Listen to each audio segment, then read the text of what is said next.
Ya Asantewa, Queen Mother, the fearless female warrior who led the Ashanti War against the British Empire armies. The War of the Golden Stool, Africa's stand against Empire. African history is incomplete without the name of Ya Asantewa. To tell the story of resistance on this continent and skip Ya Asantewa is to erase courage itself. Long before the world learned to speak of freedom, before independence had a flag or an anthem, one African woman stood before empire and refused to kneel. Ya Asantewa was born around 1840 in Bosisi, in the heart of the Ashanti Empire, present-day Ghana. She was not born into legend. She grew crops, raised a child, and lived the disciplined life of an Ashanti woman grounded in land and tradition. Yet within her was a mind sharpened by history and a spirit anchored in duty. Her brother, Nana Akwazi Afrain Oaks, ruler of Idwizo, recognized this strength and appointed her Queen Mother of Isu, one of the most powerful positions in Ashanti political life. As Queen Mother, she was more than a symbol. She advised kings, protected sacred traditions, and held the authority to nominate rulers. By the late 19th century, the British Empire had turned its gaze fiercely toward Ashanti land. Treaties were broken. Wars were fought. Kings were humiliated. In 1896, the unthinkable happened. The Ashanti King Prempere and senior chiefs were arrested and exiled to the Seychelles. Ashanti sovereignty was bleeding, but the deepest insult was yet to come. In 1900, the British Governor Frederick Hodgson demanded the Golden Stool. The Golden Stool was not furniture. It was not treasure. It was the soul of the Ashanti nation, sacred, untouchable, never sat upon, believed to hold the spirit of the people since the 17th century. To demand it was to demand the death of Ashanti identity itself. Ashanti chiefs gathered in Kumasi to deliberate. Fear hung in the air.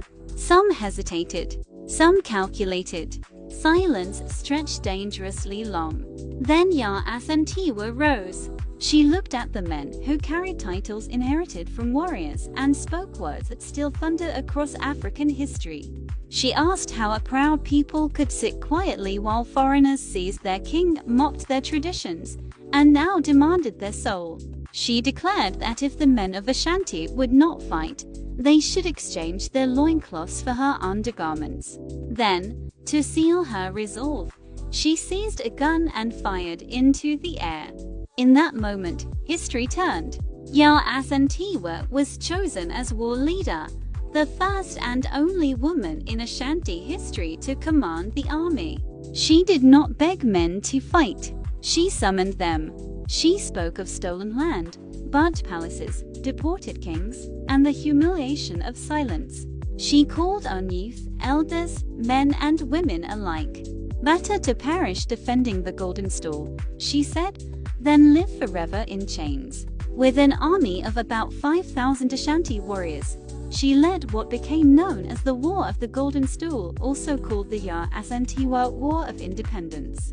Beginning in March 1900, Ashanti forces laid siege to the British fort in Kumasi, trapping colonial officers behind their own walls.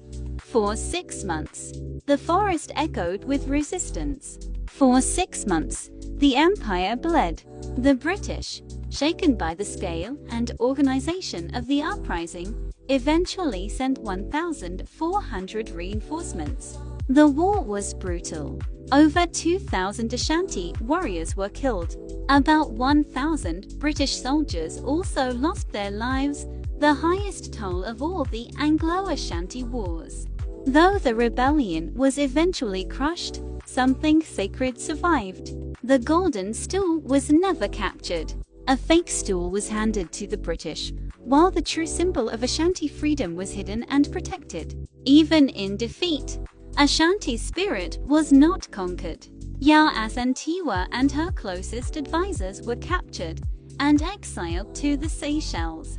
The British chose exile over execution, fearing that killing her would ignite endless rebellion. Removed from her land, her people, and her sacred duties, she endured 21 years in forced isolation. She died there on October 17, 1921, worn by age, illness, and the quiet cruelty of exile, not by the sword, but by separation. Yet exile could not erase her victory.